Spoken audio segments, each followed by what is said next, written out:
Bueno, hola, buenos días, doctor Ortiz, médicos residentes. El día de hoy yo voy a hablar acerca de glándulas suprarrenales y cómo vamos a hacer dicha evaluación por medio de tomografía computarizada. Entonces, tenemos que tomar en cuenta primero un poco acerca de la anatomía. Las glándulas suprarrenales vamos a tomar en cuenta que son dos glándulas situadas en la porción anterosuperior de ambos polos superiores, obviamente de ambos riñones.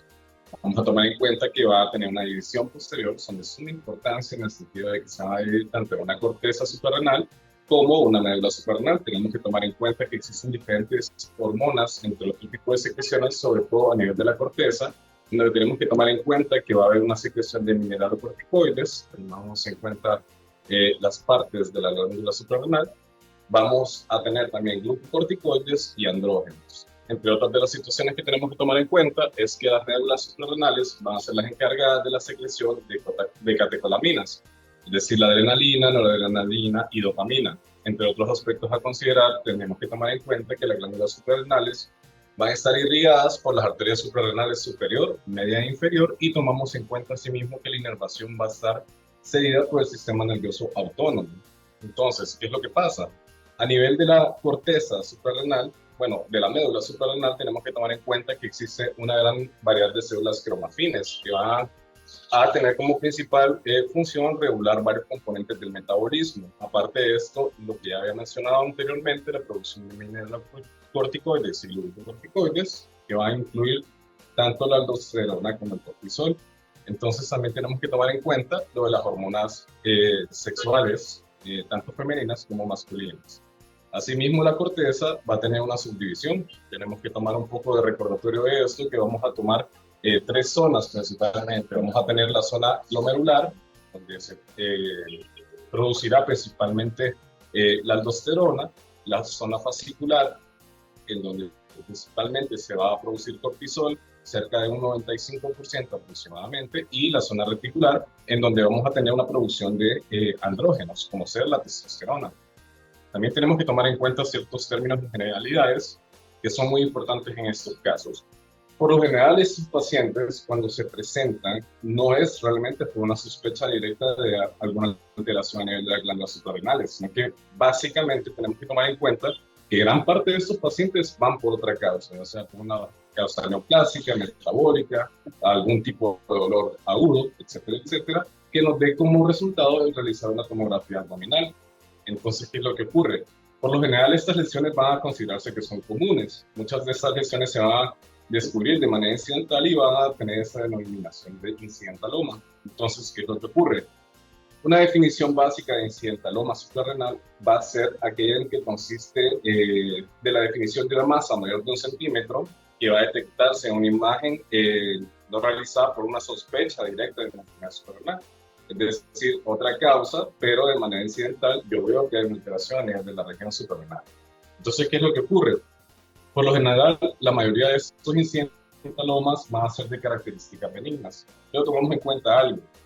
Por lo general no van a ser funcionantes, entre otras cosas, pero existen pacientes que tienen antecedentes de algún tipo de malignidad conocida, pero no necesariamente por eso es que dichos hallazgos van a estar muy probablemente relacionados con un hallazgo maligno, sino que no necesariamente ocurre esto. Tomamos en cuenta que gran parte de este tipo de lesiones van a ser de características benignas.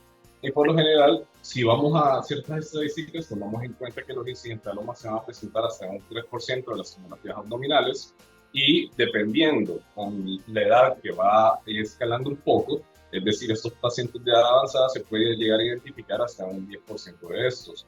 Recordemos simplemente que las glándulas suprarrenales, por otros métodos diagnósticos, como ser las imágenes por ultrasonido, no van a ser visualizadas.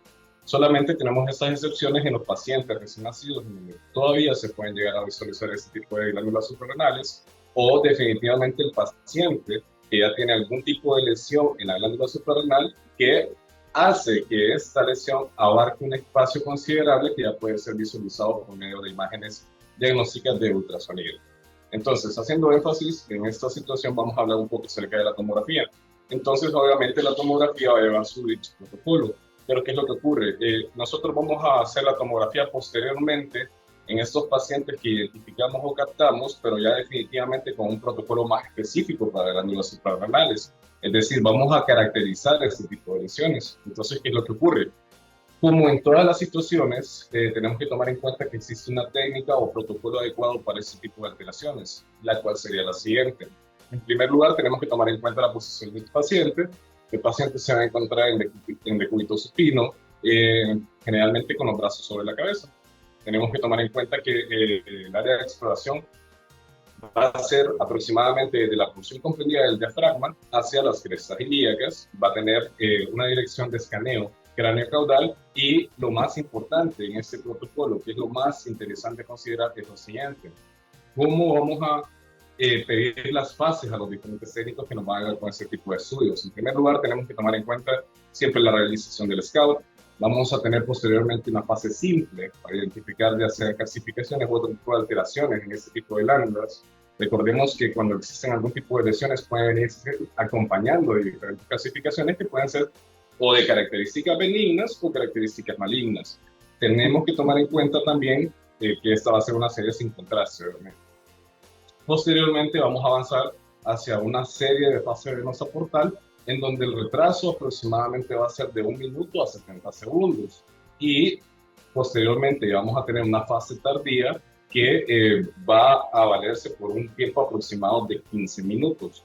Entonces, algo importante es que se va a hacer una fase de respiración en donde al paciente se le va a pedir que aguante la respiración, es decir, que haga una inspiración. Entonces, ¿qué es lo que ocurre?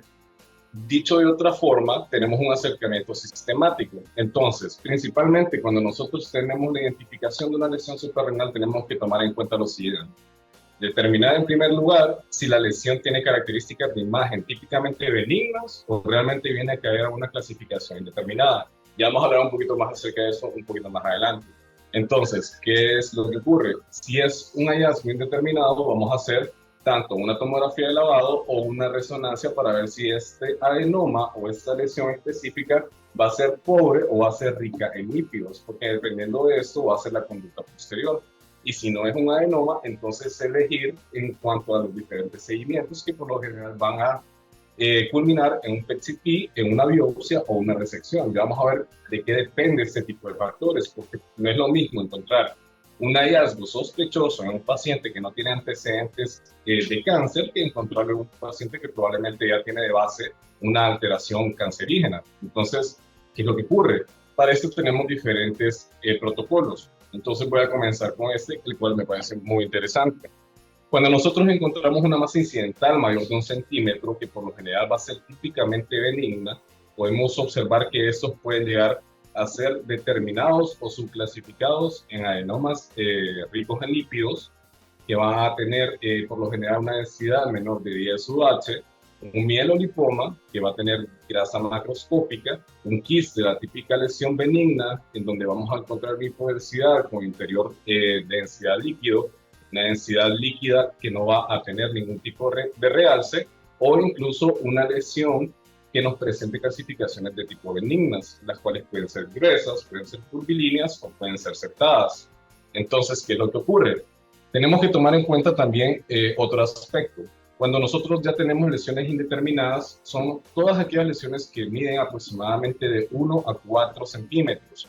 La dimensión o las medidas de las lesiones son de carácter sumamente importante, porque vamos a ver, por ejemplo, las que miden más de 4 centímetros. Entonces pido que se haga énfasis bastante en esto. Entonces, ¿qué es lo que ocurre? Son determinadas cuando miden entre 1 a 4 centímetros y tienen unidades Hounsfield mayores de 10. Entonces, ¿qué es lo que ocurre? Partiendo de este punto, nosotros vemos si posterior a esto existe una serie en donde hay lavado o hay una caída de señal por medio de resonancia, en donde se puede llegar a considerar que puede ser un adenoma pobre en lípidos. Entonces, ¿qué es lo que ocurre? Si tiene estas medidas aproximadas entre 1 a 4 centímetros, puede incluso no darse el seguimiento posterior. Pero si llegase a ser mayor de 4 centímetros, entonces se puede llegar a caracterizar con un seguimiento ya sea a los 6 o 12 meses. Entonces, ¿qué es lo que ocurre? Cuando no hay lavado o, por ejemplo, no hay una caída de señal, ya se puede pensar en otro tipo de alteraciones, como sea el feocromocitoma, un carcinoma adrenal cortical, ya pueden haber signos o datos de metástasis, puede haber un adenoma pobre en lípidos, ¿Y qué es lo que ocurre? Entonces, en este caso, el seguimiento va a ser por medio de biopsia, por PET-CT, o dependiendo del paciente o el escenario clínico, definitivamente se va a hacer una resecabilidad de dicha lesión. Entonces, ¿qué es lo que ocurre? Por lo general también tenemos que tomar en cuenta cuando las lesiones son indeterminadas que, por ejemplo, cuando las lesiones son de 1 a 2 centímetros en pacientes que no tienen antecedentes de cáncer, nosotros tomamos en cuenta que realmente probablemente se trate de lesiones benignas. Entonces puede considerarse un seguimiento posterior a 12 meses.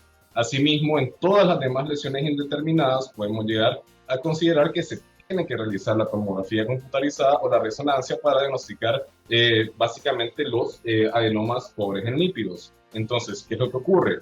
Si no se trata del adenoma pobre en lípidos, entonces el siguiente paso va a depender de lo que había mencionado, el escenario clínico. Entonces, si el antecedente de cáncer está en el paciente, es decir, un cáncer de otro tipo, entonces ahí es donde se considera el PET-CT o definitivamente se va a considerar la biopsia. Y si no, pues entonces, dependiendo del caso, ¿verdad? Porque en ciertas ocasiones, por ejemplo, en nuestro país no se va a contar con un PET-CT. Probablemente el paciente tenga alguna u otra dificultad para una biopsia, entonces ahí se va a decidir que se le dé un seguimiento o definitivamente que sea la posterior resección. Entonces, ¿qué es lo que ocurre?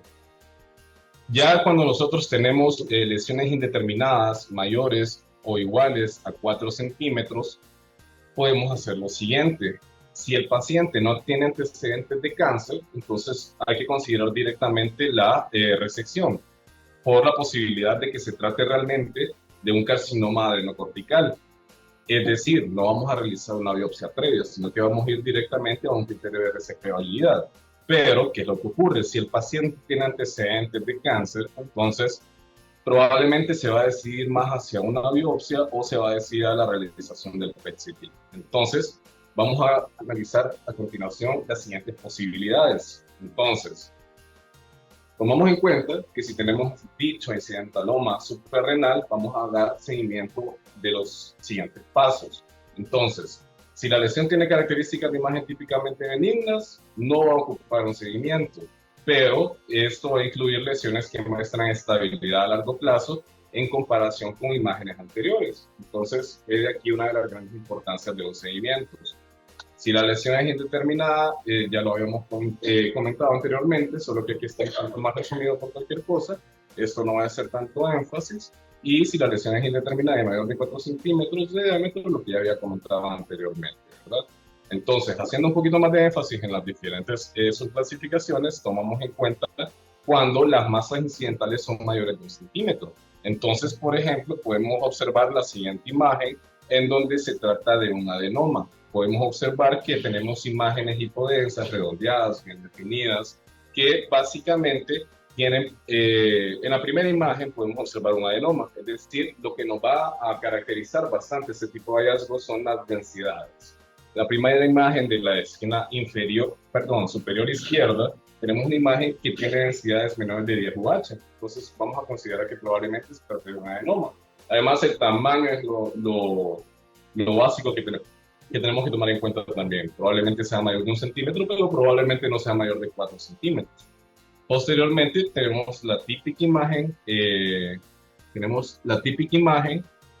quística, en donde tenemos una imagen o una lesión redondeada, en este caso parcialmente ovalada de bordes lisos definidos, una densidad hipodensa, densidad hipoliquida, que también puede estar acompañado como en la siguiente imagen de algunas calcificaciones. En este caso se trata de una calcificación gruesa.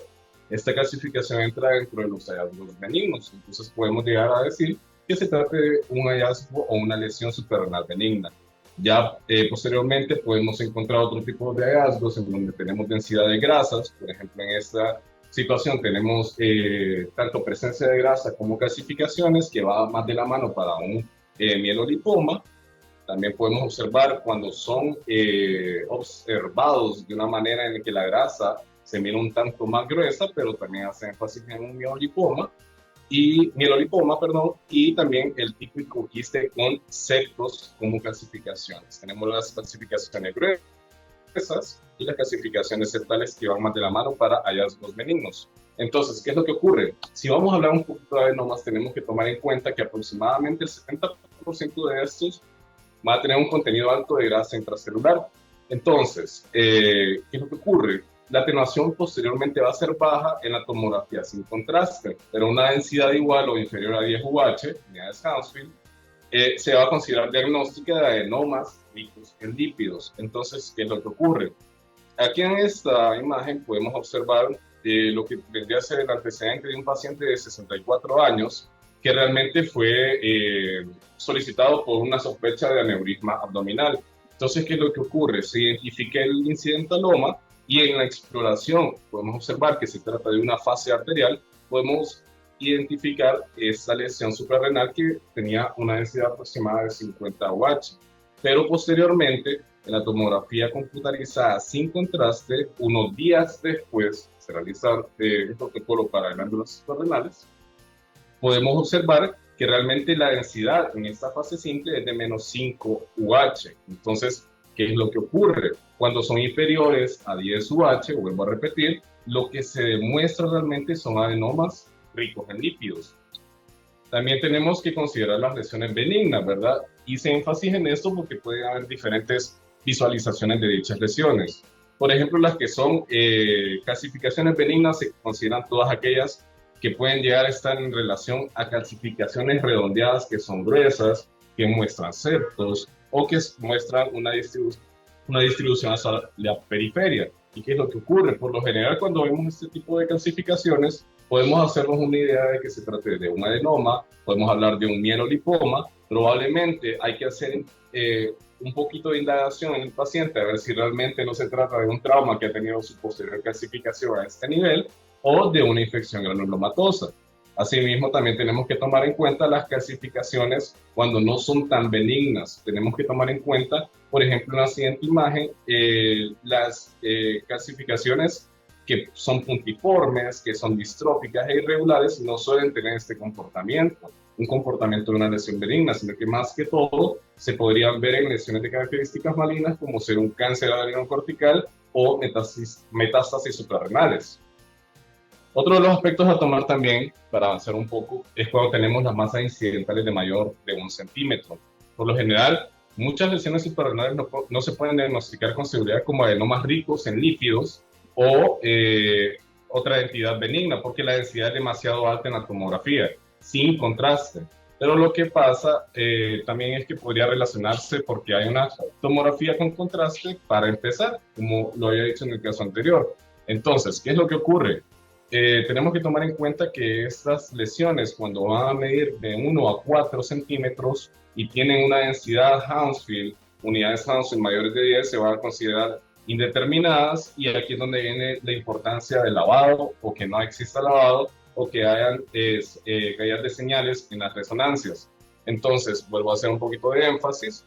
Cuando nosotros tenemos que tomar en cuenta este tipo de lesiones indeterminadas, así como teníamos el 70% de los adenomas ricos en lípidos, el 30% restante de los adenomas que son pobres en lípidos vienen a caer en esta categoría. Entonces, ¿qué es lo que ocurre? Son todas aquellas lesiones que van a medir entre 1 a 4 centímetros y van a tener esa fase de lavado o van a tener esa caída de señal. Entonces, aquí es donde podríamos hacer esa clasificación probable de un adenoma pobre en lípidos. Cuando no muestran este lavado o esta señal o esta caída de señal, ya podemos hacer otras clasificaciones. Ya puede ser feobromocitoma, metástasis, un adenoma cortical en relación a un carcinoma, o siempre hablando de un adenoma pobre en lípidos. Ahí es donde tenemos que tomar en cuenta otro tipo de factores. Uno pensaría simplemente que las glándulas suprarrenales expresan demasiada sintomatología y no necesariamente es así. Por ejemplo, los feocromocitomas se pudiesen llegar a pensar que van a presentarse con cifras seccionales altas, entre otras cosas, pero realmente no es tanto así. Solamente un 50% de estos pacientes van a presentar ese tipo de sintomatologías, para agregar algo, pero el 50% restante van a caer siempre a la categoría de incidentaloma. Entonces, ¿qué es lo que ocurre? El lavado suprarrenal. ¿Cómo se va a hacer el posterior cálculo de estos? Tenemos que tomar en cuenta que los adenomas, tanto los ricos en lípidos como los pobres en lípidos, van a tener esta característica principal. El contraste lo van a eliminar rápidamente. En cambio, los que no son adenomas van a tener esa principal característica. Todo lo que viene a caer en metástasis, entre otro tipo de lesiones, no van a tener esta característica principal, sino que más bien van a aumentar rápidamente, pero van a tardar más en desaparecer. Entonces, a veces nos preguntamos, ¿y cómo hago estos cálculos acerca de lavado? Entonces, aquí es donde viene la importancia del lavado absoluto y el lavado relativo. Entonces, aquí es donde hacemos la comparación de la fase en la que realza y en la posterior fase tardía. Vamos a hacer una resta de estos y en la fase que realza contra la que no realza por 100 para tener un lavado absoluto. Y el relativo va a ser la que realza versus la tardía entre la que realza por 100. Entonces, vamos a tener un lavado absoluto que tenga más de 60 o un igual a un 60%, vamos a considerar que es un adenoma. Y un relativo va a ser cuando más o menos esta cifra oscile entre un aproximado mayor o igual a un 40%. Entonces tenemos que tomar en cuenta que en cuanto al lavado absoluto, un protocolo exclusivo de tomografía consiste realmente en una exploración sin contraste, una exploración mejorada con contraste con el retraso de entre 60 y 90 segundos y una exploración retrasada a los 15 minutos. Entonces, algo interesante y que cabe destacar es que el rollo es de bastante importancia. Aquí tenemos que tomar en cuenta que tiene que abarcar al menos 2/3 de la lesión para garantizar realmente una adecuada evaluación representable, y el lavado de realce absoluto mayor de 60% es probablemente una prueba fidedigna de adenoma. El lavado relativo probablemente va a ir de la mano en que si se descubre una lesión suprarrenal en una exploración mejorada mientras el paciente todavía está en la mesa, se puede realizar una segunda exploración de las suprarrenales ya posteriormente a los 15 minutos después de la inyección de contraste y se puede calcular el lavado relativo. Entonces, cuando tenemos que es aproximadamente más del 40%, vamos a tomar en consideración que se va a tratar de un adenoma. Y algunos de los peligros del lavado suprarrenal van de la mano en relación a hacer excepciones importantes a la regla del lavado, que por lo general van a ser causadas por tumores que muestran porcentajes de lavado absolutos y relativos dentro del rango de un adenoma, que en orden decreciente de aparición van a ser los siguientes. Principalmente tenemos que considerar las metástasis suprarrenales de tumores primarios hipervasculares. También podemos considerar los feocromocitomas y asimismo los carcinomas adrenocorticales.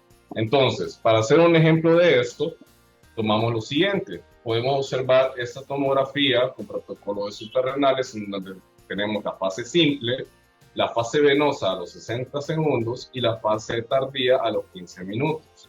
Entonces, por ejemplo, en este caso lo que podemos observar es que para hacer un lavado absoluto tenemos que ver en relación a esta porción de la fase venosa en cuanto a su realce. Entonces vamos a ver las 88 unidades Hounsfield de esta fase menos lo que vendría a ser la fase tardía. Entonces van a ser las 88 unidades Hounsfield de la fase venosa menos los 49 unidades Hounsfield de la tardía. Entonces esto se va a hacer en una división entre lo que vendría a ser los 88 unidades Hounsfield de la fase venosa menos los 24 o 25 unidades Hounsfield de la fase simple. Esto para darnos un total de un 62%. Entonces, esta es la forma en que se va a calcular el lavado absoluto. Entonces, ya con estos datos y probablemente con las medidas, podríamos llegar a considerar que se trata de un adenoma. En cuanto al lavado relativo, tenemos que tomar en cuenta que se trata básicamente del realce. Vamos a considerar siempre las 88 unidades Hounsfield de la fase venosa, menos lo que vendría a ser la fase tardía de 15 minutos. Entonces, en este caso serían 88 menos 49 entre lo que vendría a ser la fase venosa de 60 segundos, que serían siempre 88 por 100, para darnos el siguiente resultado, que sería de 44, que vendría de la mano siempre para ver lo que es un adenoma. Entonces, por lo general tenemos que considerar siempre que los adenomas, cuando son pobres en lípidos, van a mostrarse como lesiones indeterminadas. Es decir, por lo general van a oscilar en unidades Hounsfield aproximadas de 24. Entonces, por lo general tenemos que considerar también asimismo que a veces hay demasiada superposición en el realce para permitir una diferenciación precisa de este tipo de lesiones. Y por eso es que vamos a necesitar estas fases de lavado, básicamente para poder discernir un poco. Y para tomar en cuenta también otra siguiente subcategoría, tenemos que tomar en cuenta los hallazgos cuando son indeterminados, es decir, cuando son mayores o iguales a 4 centímetros. La importancia radica bastante en las dimensiones de la lesión. Entonces, por lo general, cuando el diámetro máximo de la masa suprarrenal es predictivo de malignidad, se trata de una masa que es mayor de 4 centímetros. Entonces, es más probable que este tipo de lesiones vayan de la mano con metástasis o asimismo con carcinomas adrenocorticales. Y aquí es donde considerábamos que si el paciente tenía los antecedentes de cáncer o tenía antecedentes de cáncer como tal. Además, la importancia del tamaño no radica básicamente solamente en esto, sino que también asimismo va a ser el pronóstico general del paciente y vamos a tomar en cuenta que por lo general, cuando estamos hablando de pronóstico, en pacientes que llegasen a tener, por ejemplo, un carcinoma adrenocortical, obviamente el pronóstico va a ser mucho mejor siempre que la masa sea mayor de 4 centímetros. Obviamente no va a ser lo mismo un pronóstico para un paciente que tenga una masa de 4.5 centímetros a un paciente que tenga una masa de 9 centímetros. Entonces esto también va de la mano y ayuda bastante. Entonces, por lo general, para tomar en cuenta la determinación de una masa suprarrenal indeterminada, tenemos que tomar en cuenta que es mayor de 4 centímetros de tamaño y si el paciente no muestra antecedentes de cáncer, entonces se puede tratar oportunamente con una resección, porque básicamente se puede tratar de un carcinoma adrenocortical. Ya si tenemos otro paciente que probablemente estemos hablando de un historial de cáncer, entonces yo creo que es un poquito más factible la realización del PET-CT o de la biopsia. Entonces, aquí solamente vamos a poner algunos ejemplos. Por lo general, tenemos que tomar en cuenta que los siguientes ejemplos todos fueron descubiertos de manera incidental, solo para hacer la aclaración, y comenzamos con esto. Entonces, en esta podemos observar hacia la región suprarrenal derecha un centro de hiporrealce, ¿verdad? Que probablemente sea el resultado de una necrosis central. Y como podemos observar, se trata de una masa parcialmente definida que mide 64 milímetros, 6.4 milímetros, 6.4 centímetros. Posterior a esto, al paciente se le realiza una biopsia y realmente se trataba de un adenocarcinoma, probablemente secundario a un adenocarcinoma de pulmón que vendría a ser el primario. Entonces, aparte de esto, podemos hacer otro tipo de ejemplificaciones. Como tomamos en cuenta, ¿verdad? Las lesiones no van a tener solamente una forma de aparición, sino que pueden ser variadas. Aquí, como podemos ver estos centros de hiporrealce necróticos, podemos observar la siguiente, que es una masa en la glándula suprarrenal derecha que puede ser parcialmente ovalada, sin embargo se encuentra bien delimitada con un realce parcialmente heterogéneo, en donde realmente se observa una dimensión aproximada de 6.7 centímetros y al hacer posteriormente la recapitulación con la biopsia, se identificó que se trataba de un carcinoma adrenocortical después de una posterior resección. Aquí podemos visualizar nuevamente esta gran masa de tamaño. Se muestra esta masa indeterminada con diferentes densidades en el interior, con un borde parcialmente calcificado hacia esta región, en donde posterior a la biopsia se identificó que se trataba de un leiomioma suprarrenal y por ende se resecó la lesión posteriormente. Y aquí podemos observar otro ejemplo, en donde aquí se trataba de una lesión indeterminada, relativamente bien definida. Podemos observar a nivel de la glándula suprarrenal derecha con una dimensión aproximada de 5.2 centímetros, que al final de cuentas resultó ser un feocromocitoma. Como mencionaba anteriormente, y haciendo un poquito de énfasis acá, los feocromocitomas se han llegado a considerar como esos tumores del 10, básicamente porque se consideraba que 10% de estos eran malignos, 10% de estos eran bilaterales, 10% de estos tenían factores hereditarios, 10% de estos se presentaban en niños y por lo general 10% de estos eran extraadrenales. Entonces era considerado el tumor del 10, sin embargo ya se han hecho posteriores análisis de esto y no necesariamente todo cae en el 10, pero cae como una buena mnemotecnia para llegar a pensar en este tipo de tumores. Entonces, aparte de esto, tenemos que tomar en cuenta que por lo general del 10 al 49% de los feocrimocitomas van a ser visualizados en pacientes asintomáticos, algo interesante. Y aparte de esto, tomamos en cuenta que no solamente para estos diagnósticos sirven las imágenes, sino que solo para añadir, tenemos que tomar en cuenta que las metanefrinas fraccionadas en orina van a ir de la mano para el diagnóstico y asimismo también las metanefrinas libres en plasma. Y por lo general, algo que es de suma importancia es que cuando tengamos este tipo de pacientes, a toda costa, lo que se tiene que evitar más bien es la biopsia innecesaria y potencialmente peligrosa para el paciente. Entonces, básicamente eso ha sido todo por mi parte.